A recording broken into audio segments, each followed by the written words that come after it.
Hello, everyone, and welcome to today's webinar for Community Project Funding Grantees regarding your project narratives. I'm Randall Mullen with TDA Consulting, and I will further introduce myself and the co-presenter momentarily.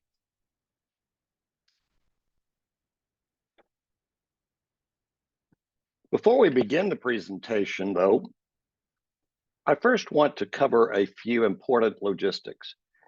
If you've participated in prior HUD-sponsored webinars, you probably know this detail already. All participants will be muted during the webinar, so you will all participate in so-called listened mode. As is customary, the PowerPoint presentation will be available on the HUD Exchange soon after the webinar. You will find the slides on the recently launched CPF Cohort landing page.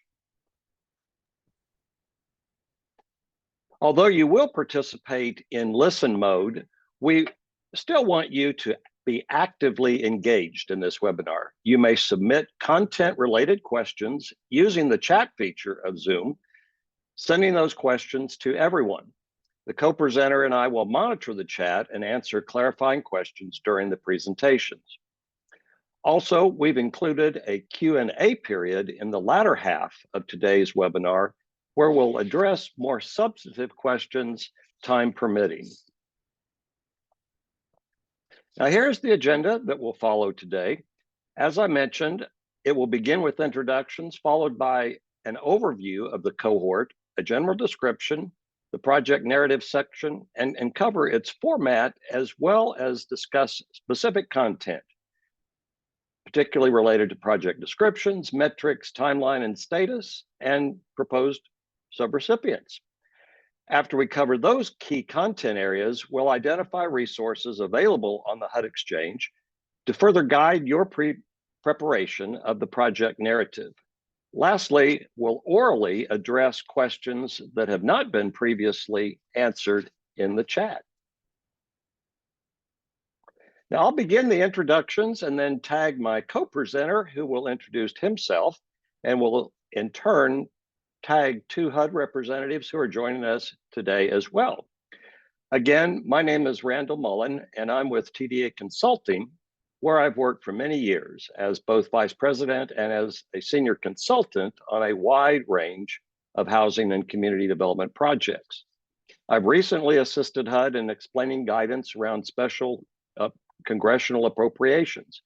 That work has included both recovery from natural disasters in response to the COVID-19 pandemic, plus recovery from its associated economic impacts. And now, the CPF program. The co-presenter today is Chad Carson. Chad, will you please introduce yourself? Thanks, Randall. Yes, I'm Chad Carson with Civics. I have a bunch of experience with a variety of HUD programs, and I'm excited to assist you all with yet another one today. So looking forward to the training. Okay, and I believe we also have Eric Yost with HUD. Eric, do you want to introduce yourself?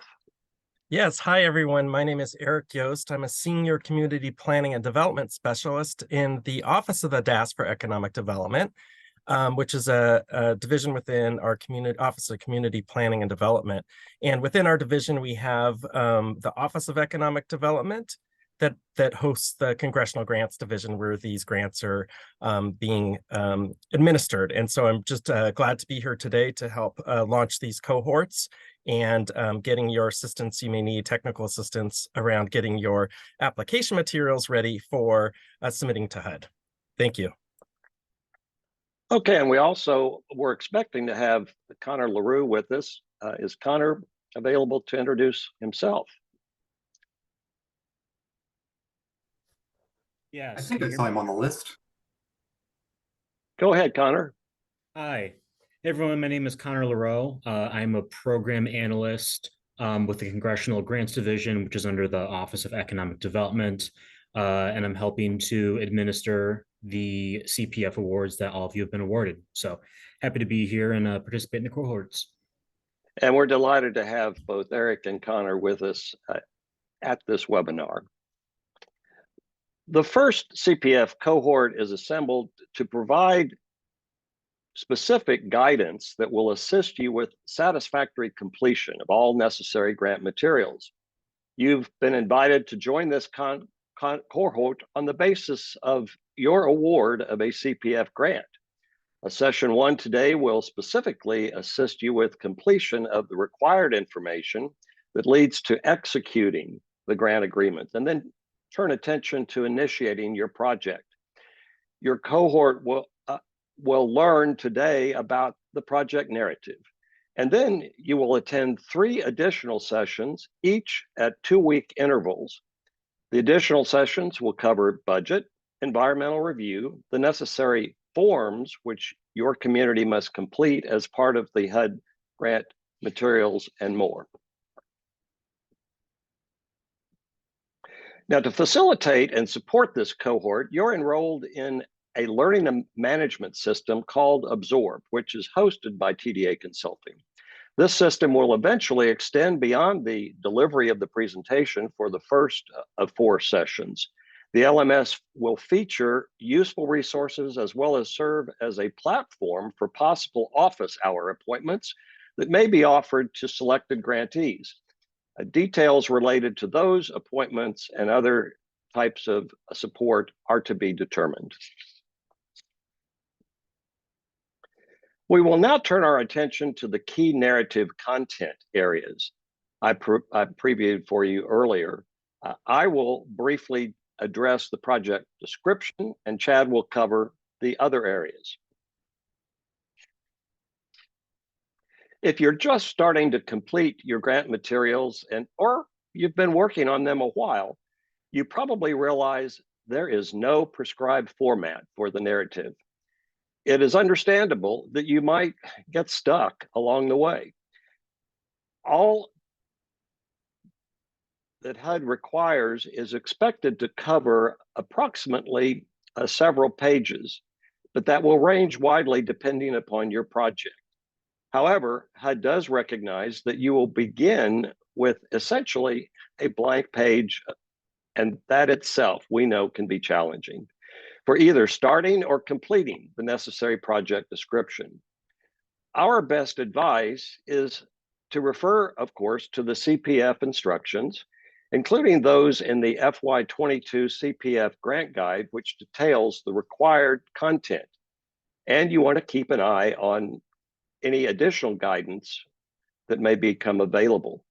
You may also refer to the standard form used for federal grant applications, that is the SF424. Although it is not required, you may use it as a guide in choosing your exact format.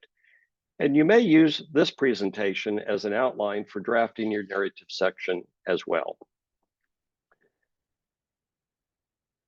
The graphic appearing on this slide, as well as the presentation Chad and I are delivering now, follows an outline structure that you may adapt for your project narrative. Again, it's not a prescribed format, but you'll find it useful, particularly in respect to those items that are shown in this outline.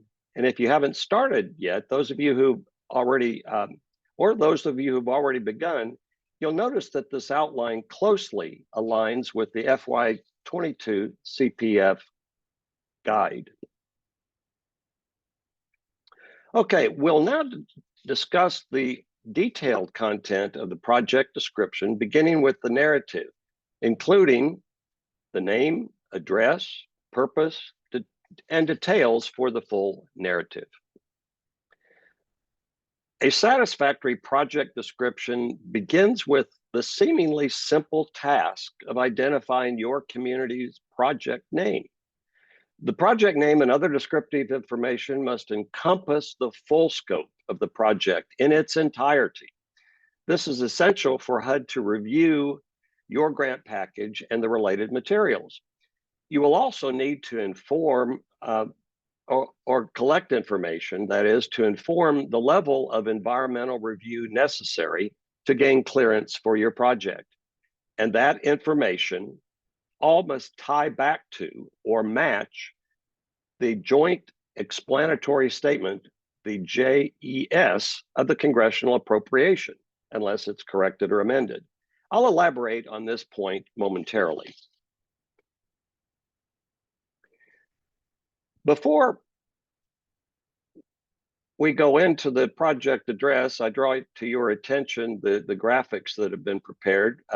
Because there are literally thousands of these community project funding grants since Congress resumed appropriating funds for such uses, the description must be as precisely clear in identifying the project location as possible. You may be able to provide an address if it is available, but otherwise, GPS coordinates are acceptable. You'll see in this example that we have planted a stake in the center of Washington, D.C., using the coordinates that may be recognized by HUD representatives with us today. You're also encouraged to include a map depicting the site of the project if that enhances the project description and its various components. The narrative must also clearly describe the project purpose. This may be as simple as a one-sentence summary describing what the project seeks to accomplish. However, in all cases, you must use language from the project scope as it appears in the congressional record as part of the JES. For example, if the JES describes construction of Gateway Plaza in your community, the narrative should also describe a proposed appropriation of funds for construction of Gateway Plaza. HUD has provided these examples of acceptable purpose statements appearing in submitted grant packages. The three include: the Community Foundation of Indiana will construct 12,000 square feet community center in Peoria, Illinois. The City of Omaha will launch a Main Street revitalization program, renovating the facades of historic storefronts on East Main Street. Or the town of Gatlinburg will create a stormwater management plan. The full narrative then may summarize the entire project, restating the purpose and, most importantly, identifying so-called activity categories and specific uses of the grant funds. Examples on this slide will illustrate that point, but first, I want to emphasize you must describe all actions that will be undertaken as part of the project, regardless of funding source. HUD recognizes many projects will benefit from multiple sources of funding, which contribute to the full scope and impact of the project. And as such, the content area here comprises the bulk of the narrative. What are these examples that appear at item number 4? Those are common activity categories for a wide range of housing and community development projects. You're urged to use such activity categories as these, as they will be helpful in the setup of your project within HUD's DRGR management information system once your grant agreement is signed and can then be spent.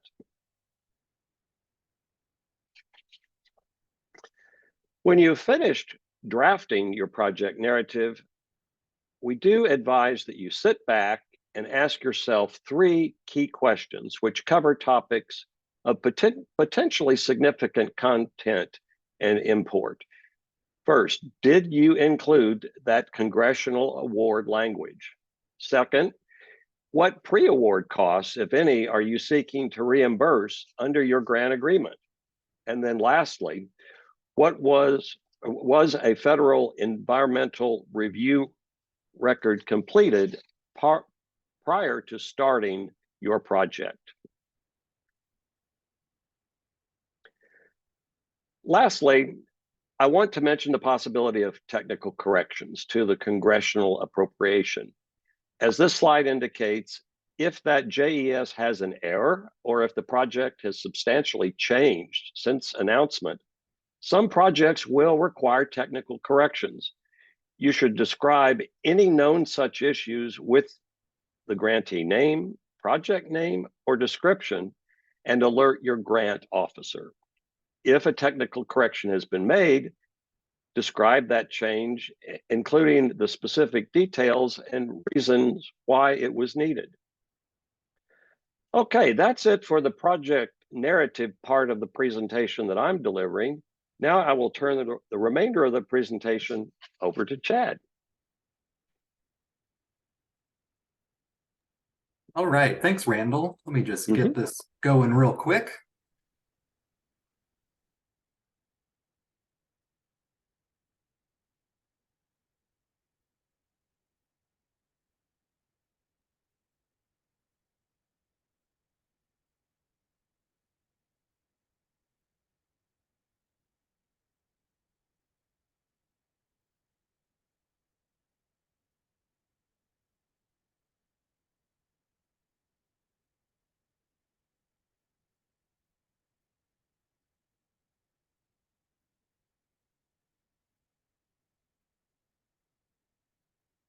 There we go.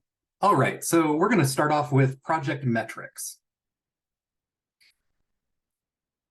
A theme is emerging, perhaps, about CPF materials. You have a lot of latitude in the topic of what you are tracking as your goals, outcomes, and objectives. There we go. What's most important is that the project has clearly stated goals and outcomes in your narrative. Just some examples. If you are holding community meetings, you could perhaps quantify how many you are holding. So an example, hold 6 community meetings to gather feedback on the city plan. If you are constructing something tangible, you could describe how much of it you're constructing. For instance, construct 10 miles of walking path.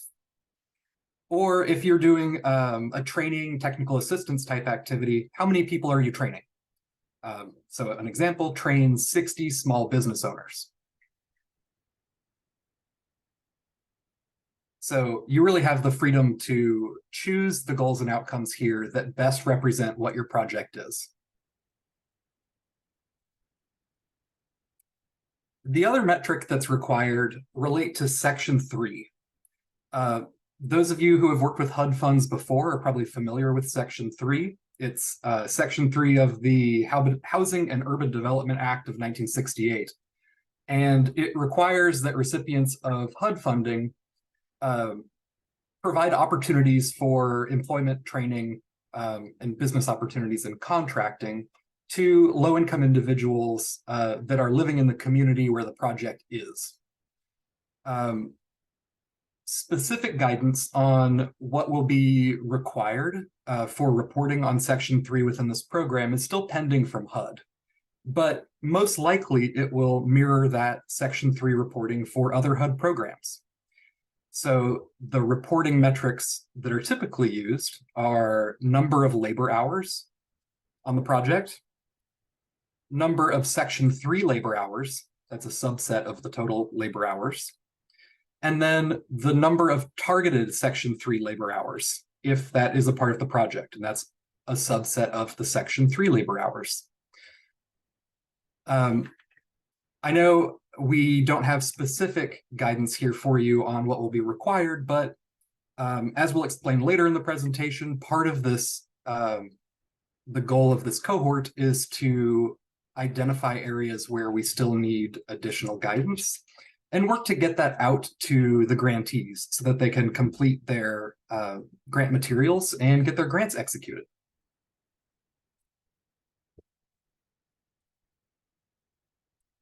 The next content area for your narrative is timeline and project status. First, it's important to relay your project's current status. Letting your grant officer know your project's current status is key for them to be providing good, sound guidance so that you can maintain compliance with all of the applicable regulations. So in your narrative, you'll just provide a succinct explanation of where the project is currently in its lifespan. If it hasn't started yet, if it's still in the ideas phase where no contracts or agreements have been executed, or perhaps you've started procurement on this project, or perhaps even construction is already underway. Or lastly, even if it's complete. Now, an important call out here is if your construction project implementation is already underway and a federal environmental review was not completed prior to you starting, it's of the utmost importance that you get in touch with your grant officer and your HUD regional environmental officer as soon as possible to make sure that your program stays in compliance with environmental regulations under NEPA. So please make sure that you do that if your project has already begun. The narrative also requires that you provide an estimated start date and completion date for your project. We recognize that at this point, these are the best estimates that you can come up with and depend on any number of things, like when the agreement ends up being executed, when your procurements happen, weather delays, all of that is understandable. At this point, you're looking to provide the best estimates for when you'll start and when your project will finish. The next critical status is your environmental review status, and I sort of alluded to this on a prior slide. Projects within CPF have to adhere to the requirements in the National Environmental Policy Act, NEPA. So you need to relay in your narrative what, if anything, you've done related to NEPA clearance. In order for your grant officer and your environmental officer to understand if you're in compliance, you would describe what actions you've taken towards getting that clearance. Perhaps you've done nothing. Perhaps you are in a notice period. Perhaps you've completed it. All of that is okay. We just need to have a good understanding of where the project is relative to its environmental assessment. Little call out here. So make sure that you are discussing, hopefully, let me back up. Hopefully you're already in touch with your grant officer and you can make sure that in your discussions with your grant officer, you're talking about the environmental, making sure that you're touching on your project being compliant with environmental regulations. Here we've got a link to the contact information for HUD OEE environmental staff. I'm going to click through that link later in the presentation to show you what is there and how you might use it. And now moving on to the last content area for the narrative is proposed subrecipients. Now, not every project or every grantee is going to want to use subrecipients or will use subrecipients. But we know that some grantees do plan on doing this. So if you plan on using subrecipients, you'll need to include in your narrative a justification for why the project is best implemented using a subrecipient model. You'll also need to outline what the roles and responsibilities are between you, the grantee, and the subrecipient or subrecipients. Describe which parts of the project are done by who. And if you don't plan on using a subrecipient, a simple statement that you do not plan on using any subrecipients would work.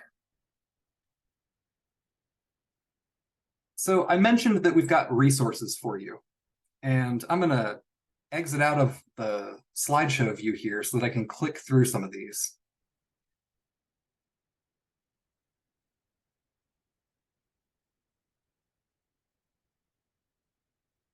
Here, just let me share my whole screen.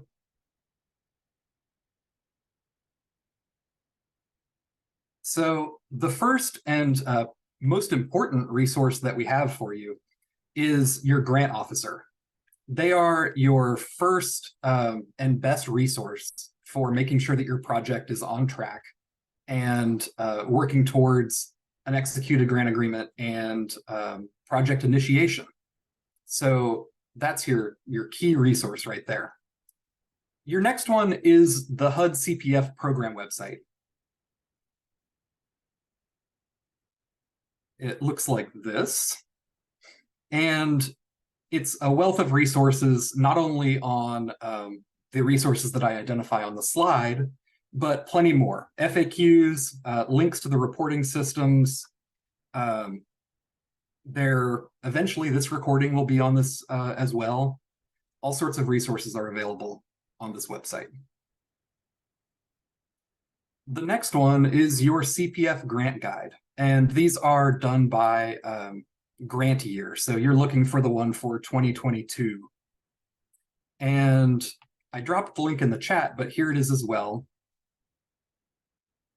So we're looking for fiscal year 2022 CPF guide. And here it is. If you haven't read this already, give it a read.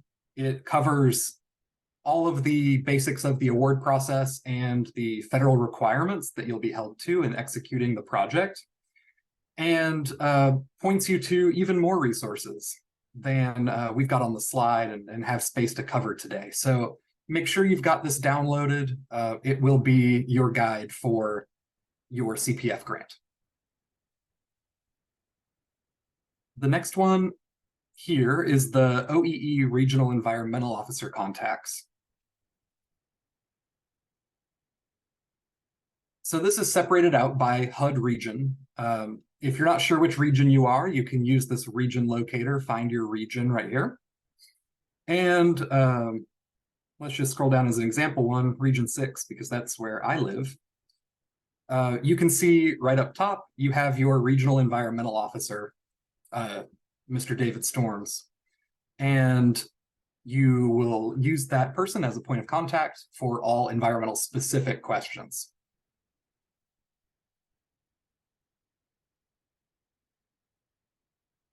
Now, the last resource here is one of my favorites. So this is the HUD Ask a Question help desk function. So you can see it covers a lot of different programs, but community project funding is one of them. So if you have a specific question that you want to get pointed to a resource or get a written response, you can submit that right through this form. You provide your contact information. The next page has a space for you to write out that question, and you send it off, and some program support folks will review it and get back to you with an answer. It's pretty neat. And then the last resource here is going to be the CPF desk guides. And they're still coming. And the reason that they are still coming is because we want them to address kind of the stickiest issues that grantees are encountering in preparing their narrative, budget, environmental, and getting all of the necessary forms submitted so that you can get to a grant agreement. So today we're gathering information in the chat and in the Q&A that will follow of what are these tricky issues, and we aim to address them at the end of the session to the best of our ability, but also address them in the publication of these desk guides. So we appreciate your feedback and your candidness of asking questions. So let me get back to my presentation view.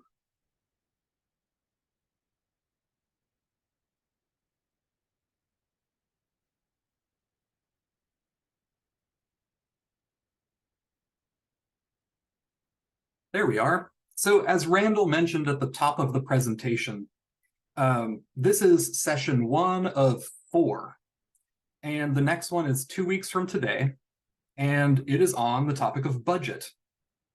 Same time, same place, 2 p.m. And we're talking about budget.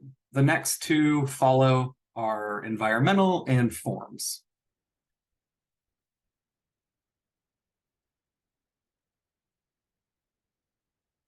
So now we're going to go to questions and answers.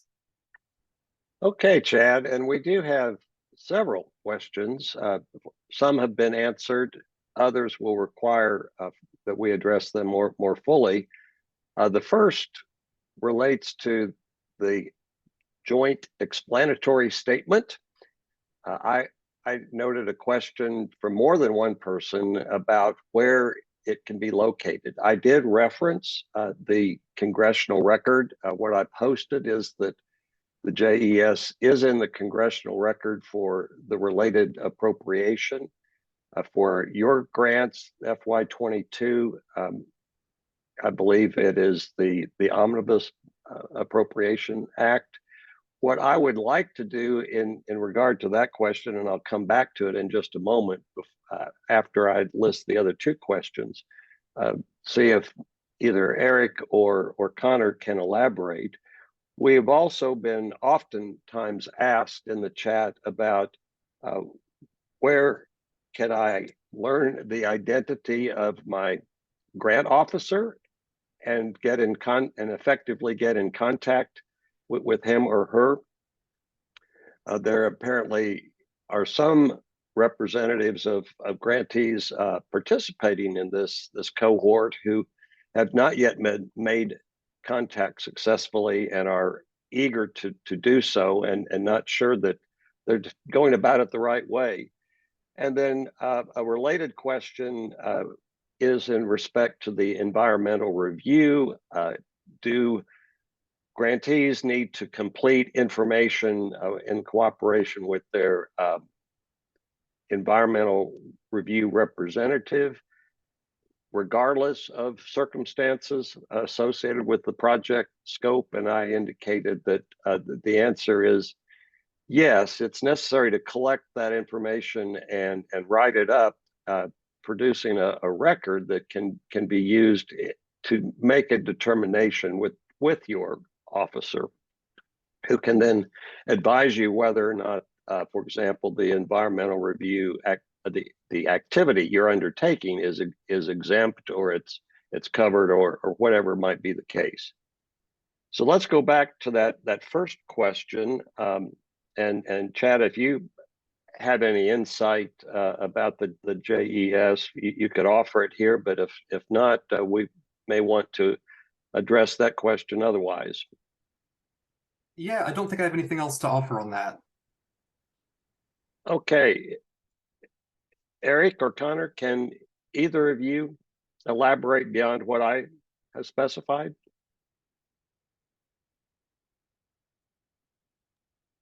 Yeah, sure. So I can jump in here. So thank you so much, Randall and Chad for presenting this information to date. So as many of you know, the Congressional Grants Division has been adding staff to the portfolio because we started from ground zero to build out the staff. I put into the chat a link to the most current funding portfolio assignments of our grant officers by state and the regional environmental officers by state.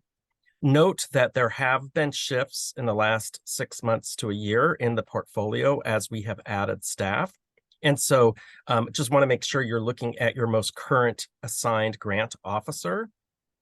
We do recognize that there are some delays that have been happening with response times. And so the improvements of adding more staff, we hope, and this technical assistance will hope to help all of you to get more direct contact. And so really the goals of this TA cohort are to focus on having you have access to our technical service provider to help you with your application materials to support the grant officer. So you can work with this team on the call and through their sessions that we're providing, through their office hours that they'll be providing to all of you to help you with these application materials that will hopefully lift the burden from our grant officers.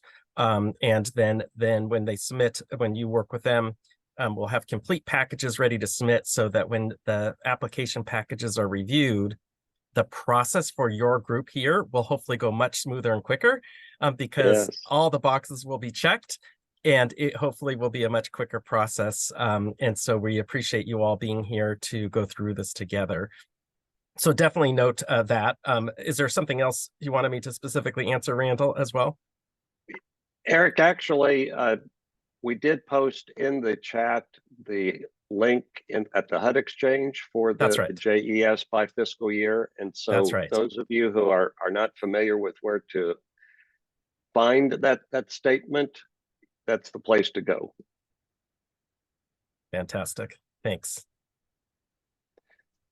Do we have other questions that you've identified, Chad? Sure. one from Ashley. Ashley's having trouble with SAM.gov and our EUI number. Is that something that we can be walked through?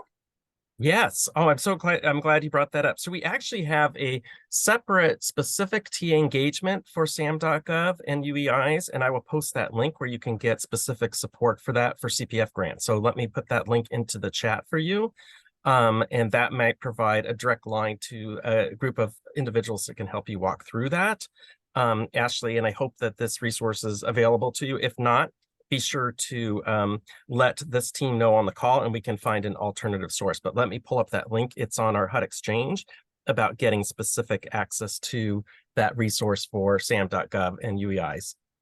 Okay, and while you're doing that, Eric, I will raise the next question. It is from James, who asks or comments, I'm not sure how to follow the Section 3 guidelines when we're subcontracting with the construction of our building. It's a library, and our project's in a very rural area, and we have limited choices with regard to contractors. You really have two questions there, and the first is in regard to the guidelines. You can visit the HUD Exchange, and there are guidelines available for Section 3. Those the details that will affect all kinds of grantees are forthcoming, and you will probably be invited to attend various webinars and other read through documents that would help you better understand the guidelines. As far as that second part of the question, which as I'm reading it is more about identifying contractors, there are related websites at the HUD Exchange that concern affirmative outreach, and you could visit the HUD Exchange and search for that topic. Affirmative outreach would be the topic, and I think you will find tips and suggestions about what to do. What in my experience, I know that the challenge that you face is not uncommon. And it is, of course, much harder in rural areas, but there are ways to overcome that challenge and fulfill the intent of Congress and the Department of HUD's regulations related to Section 3. Chad, what else do you see? Let's see, scrolling up through the list. And Eric has placed in the chat, by the way, the HUD Section 3 landing page.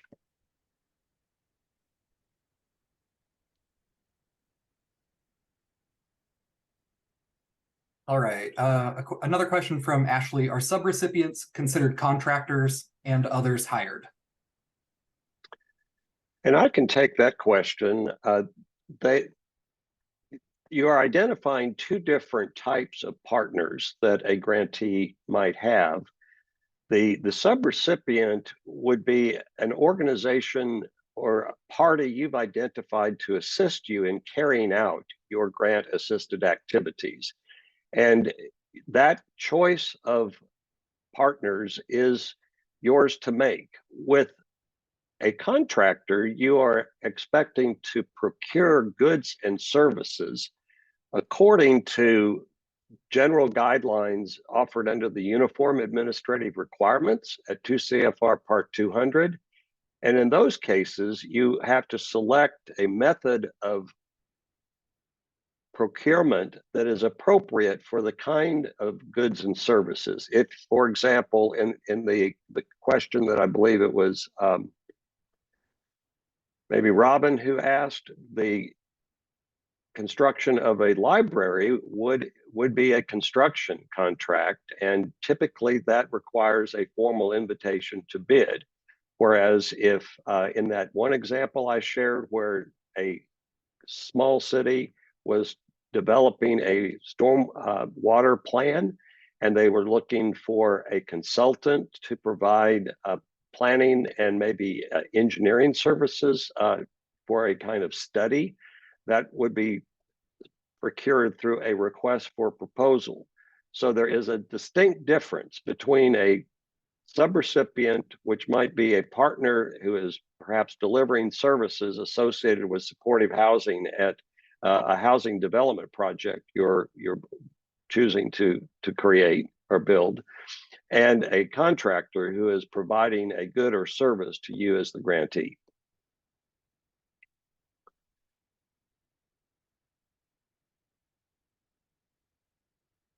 I do see numerous questions related to the grant officer, and I want to just repeat for anyone who missed what we said earlier is Eric did drop into the chat the current list of grant officers by grant. And so you do want to take a look at that list. And as I recall from seeing it some time ago, it does include all the necessary contact information.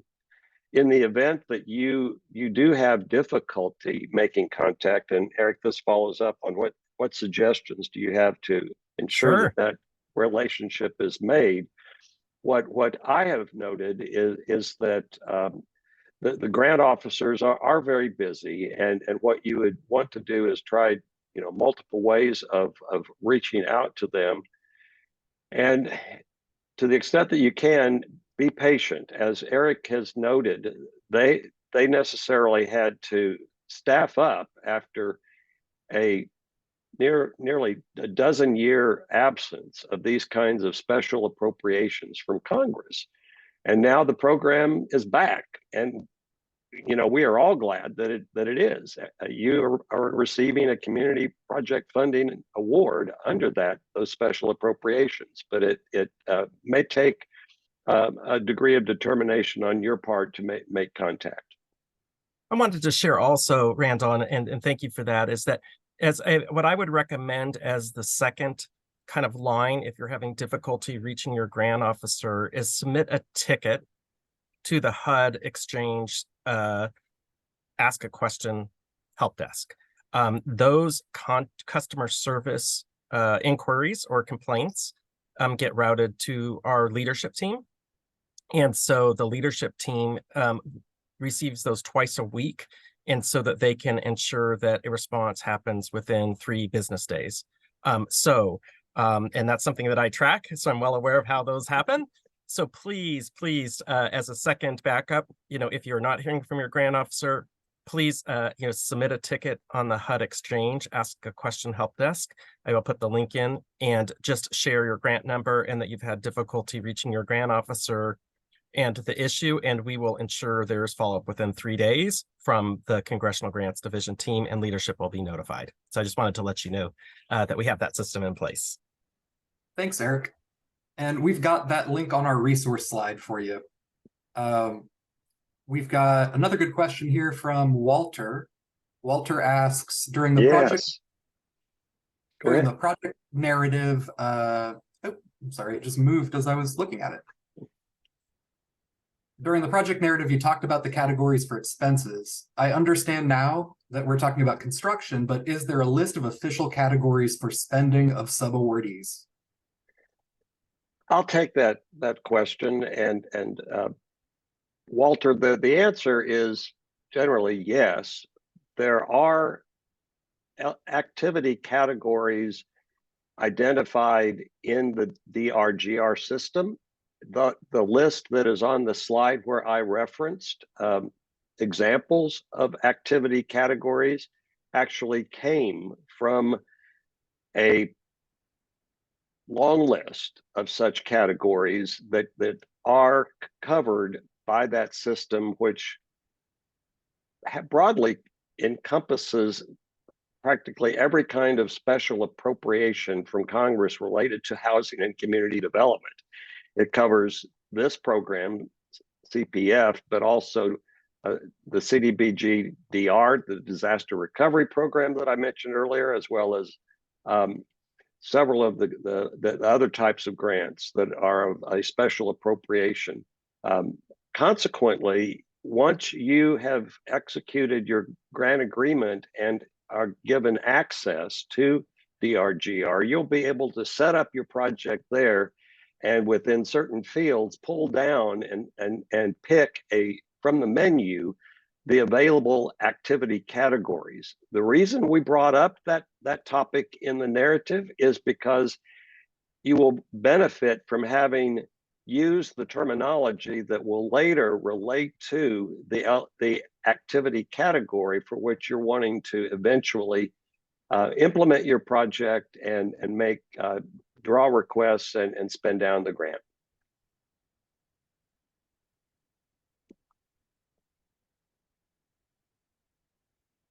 In addition, I see that that Eric has pointed out that if you're having difficulty reaching your grant officer, you can use the instructions that he'd mentioned orally on the ask a question ticket. Remember that ask a question desk is at the site number 5 in the resources that are showing up on the screen right now. And incidentally, when you will be notified about the availability of our PowerPoint presentation slide deck, it will be released to you in a PDF form with the hyperlinks all active.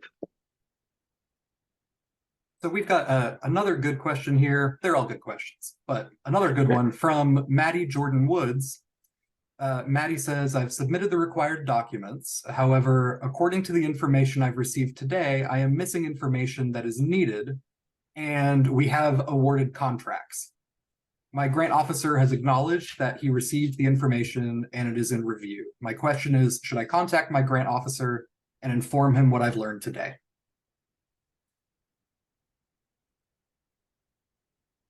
Eric, would you like to take that question, you or Connor? Absolutely. Yes, I think, each of your projects, we have 2,630 grants. Each of your projects has very unique and different components of the timing and requests for how you're utilizing this funding. So anytime you have any specific requests around timeliness of funding, disbursements, etc., I would say always let your grant officer know. The more engaged you are to share those unique characteristics of how the funding needs to be applied or timeliness of things, the more reactionary the grant officer can be in priorities. So I would say always feel free to communicate with your grant officer those specifics, and thank you for sharing that.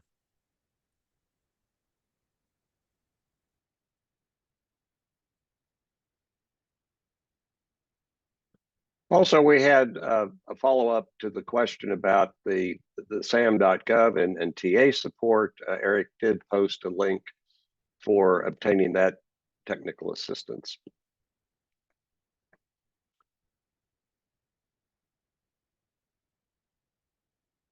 Chad, do you see any original questions?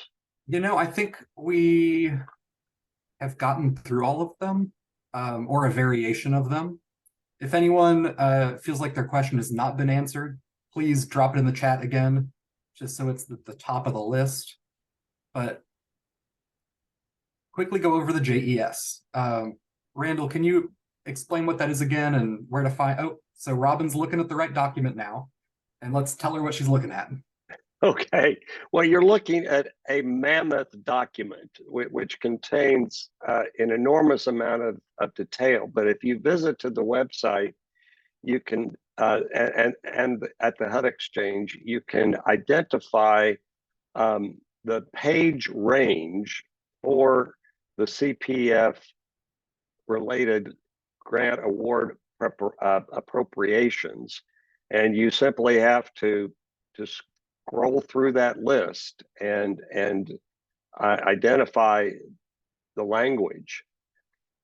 It admittedly is, because Eric noted the significant size. This is a very long list, but you should be able to spot your grant on the basis of reviewing that congressional record, the JES that appears there. I have found that with some difficulty, it is possible to take that image, and with the highest version of Acrobat Pro, it can become searchable, but otherwise you're just going to have to scroll through. They are fortunately alphabetical by state. So Yes. that'll give you some reference. And I just pulled up an example page, and what do you know? It's my state, Louisiana. Just to Yes. show what this looks like, so y'all can all be on the same page. So you can see you've got a column for the project name, and they vary in the level of description on the not very descriptive end, Ninth Ward Stadium, to the more descriptive Boys and Girls Club, constructing a community field house and outdoor athletic and recreational facilities. Yes, and that's probably a good example, Chad, that last one for the location in Massachusetts, the Boys and Girls Club of Dorchester, Massachusetts. It's a detailed enough project description to identify what you most need to include in that project narrative. And it does also identify those activity categories that we've mentioned.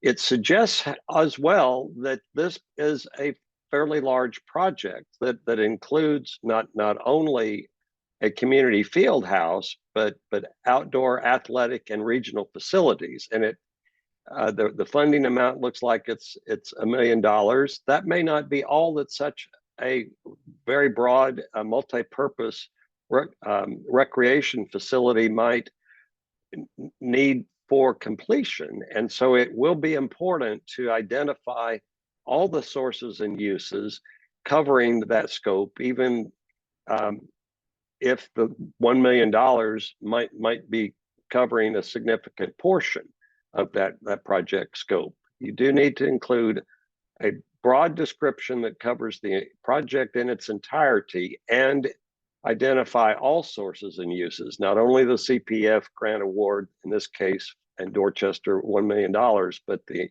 entire amount of money budgeted for that Boys and Girls Club complex. Thank you for bringing up the JES.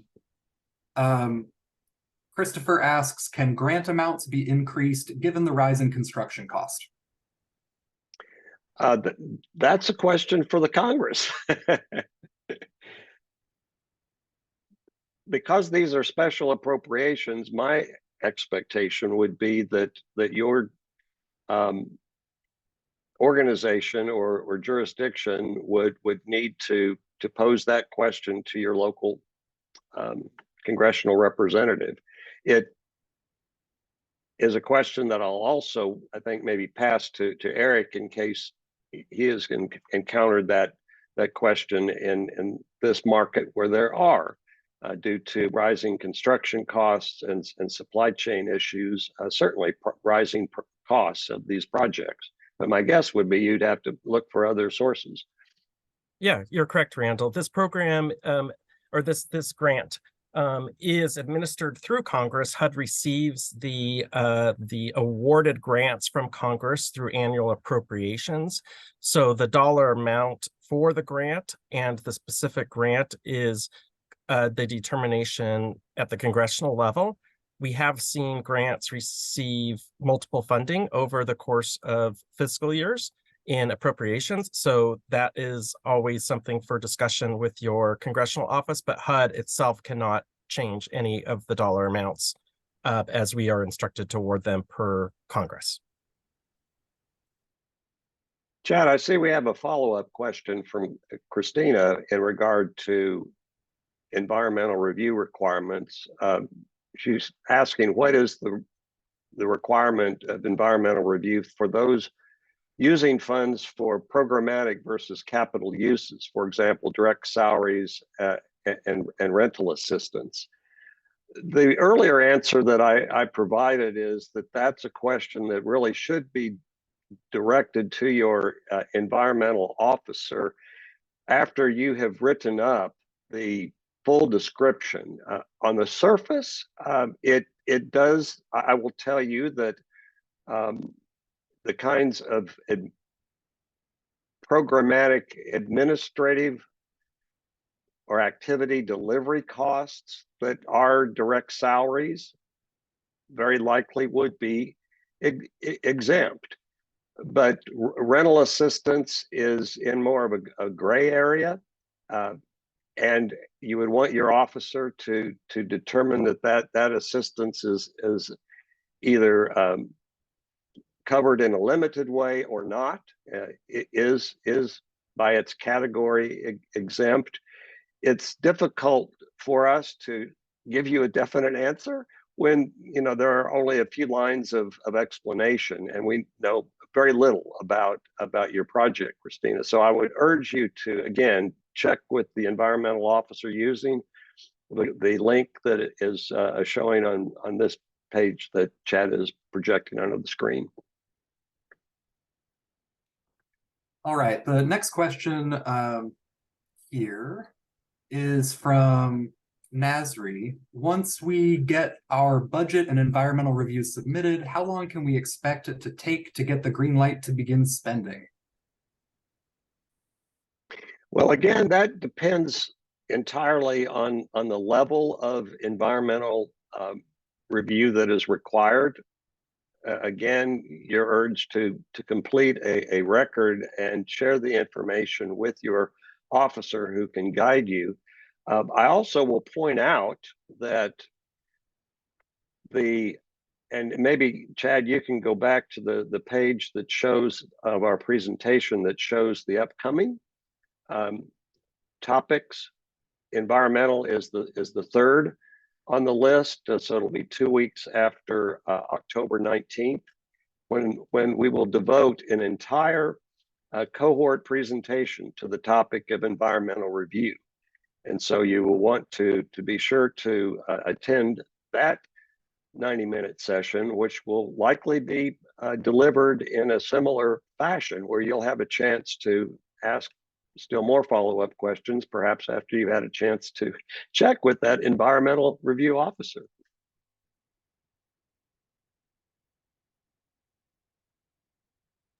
I think there's just one last question. Selby asks, I submitted a technical correction and I'm waiting for approval. I'm guessing I would use the technical correction rather than the JES once approved, correct?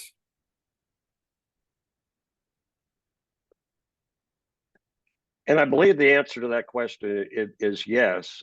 Here again, the technical corrections are a kind of variation from what otherwise would be considered a standard routine. And it's crucial that you interact with your grant officer, who is much more knowledgeable about what steps are necessary to take.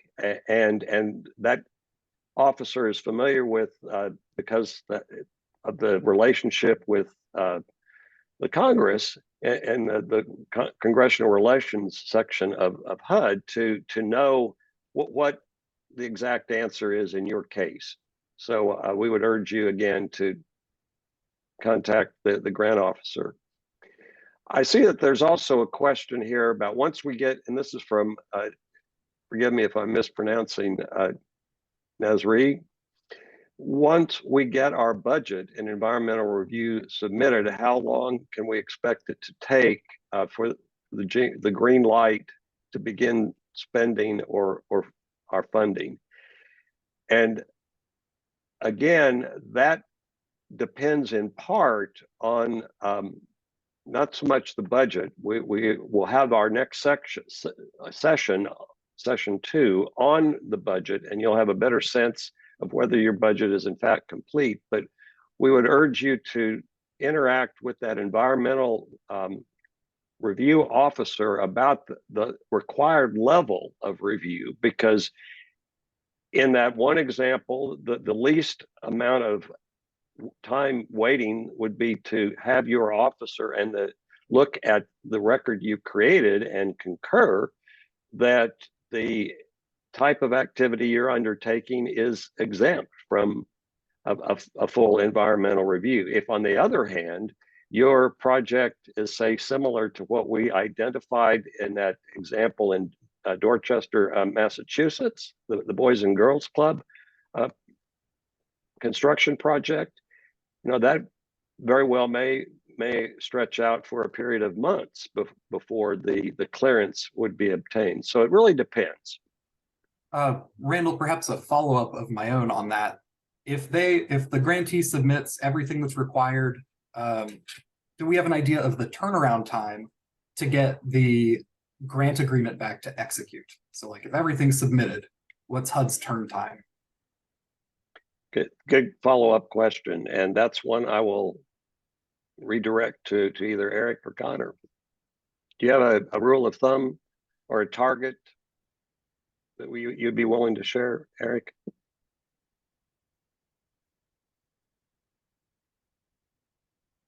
Do we still have Eric?